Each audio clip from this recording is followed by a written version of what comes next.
Now, let's bring you a little light relief, a lovely story that's come to our attention here on BBC News. A road trip in the countryside, as you may know, makes for a great day out. But my next guest has taken it a step further, much further. He's driving from one continent to another with a group of philanthropists and tourism enthusiasts from Ghana, embarking on an expedition from their nation's capital, Accra, to London. There's the route you can see. Can we actually see it in full frame? Would that work better? No. There you go. They're going through North Africa, then through Spain, then through France, through Italy, Germany, and then they'll be ending up there. Now, the whole point of this is to raise money for rural primary schools. The journey so far has taken the group, which is called Wanderlust Ghana, through 8 countries. You saw some of them there. And by the time they reach London, they would have driven nearly 10,000 kilometres. They arrive in the UK on Sunday, and I'm very pleased to say we can talk to Kwabena Pipra, one of the 7 people on the journey, and a couple of other people as well behind you. Good to talk to you, Kwabena. Thank you so much for joining us. And I understand that you are currently on a pit stop in Monaco. What's Monaco like? We actually are on the outskirts of Monaco. Right. We're here to enter to have lunch. So I'll give you feedback when we're done. Tell me a little bit about why you decided to do this epic journey from Ghana to the UK. The simplest answer was, why not? We are adventure enthusiasts and tourism enthusiasts. We've been driving around our continent, we've been driving around our country for a bit, and we decided to take it to the next level.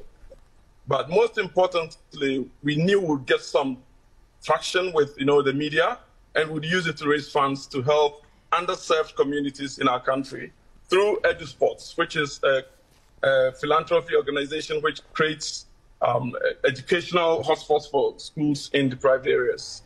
Now, Monaco obviously is a lovely part of the world, and you've travelled through many different countries. Some have been a little bit more dangerous than others. Talk us through your journey so far. What were the highlights? What were the crazy stories? We want to hear them all. The craziest was when policemen extorted us and kept us for 7 hours in Mauritania. Wow. That's Why? not a friendly country. Yeah.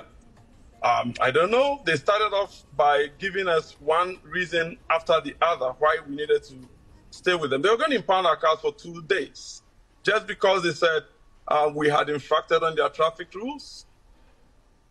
It's one of those things. Kwabena, what was your favourite country to travel through?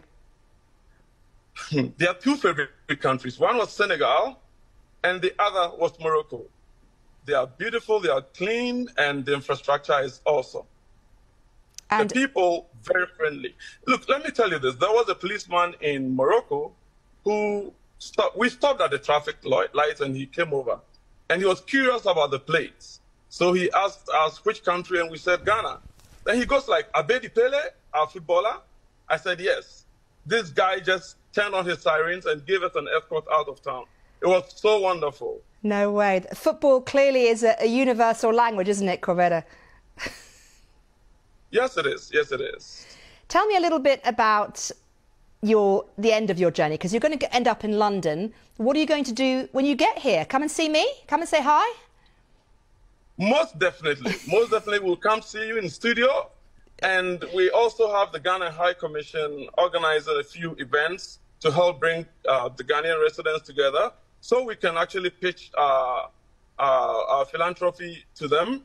We will be having a party in the park with the Ghanaian community on Saturday, I think, next week, Saturday. And so there are various events lined up to make us connect to the people in London and get them to contribute towards the EduSport program. Have you made a lot of money for your charity push so far, or have you still got a long way to go?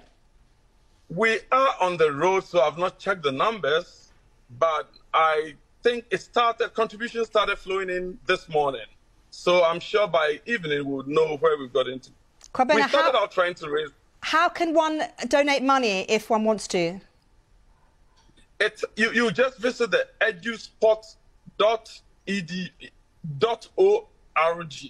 EduSport, it's EDUSPOTS.org, and there's a link there for donations.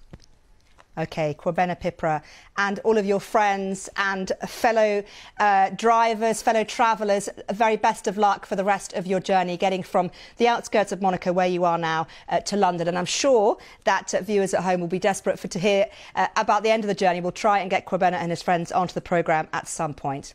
As always, you can go to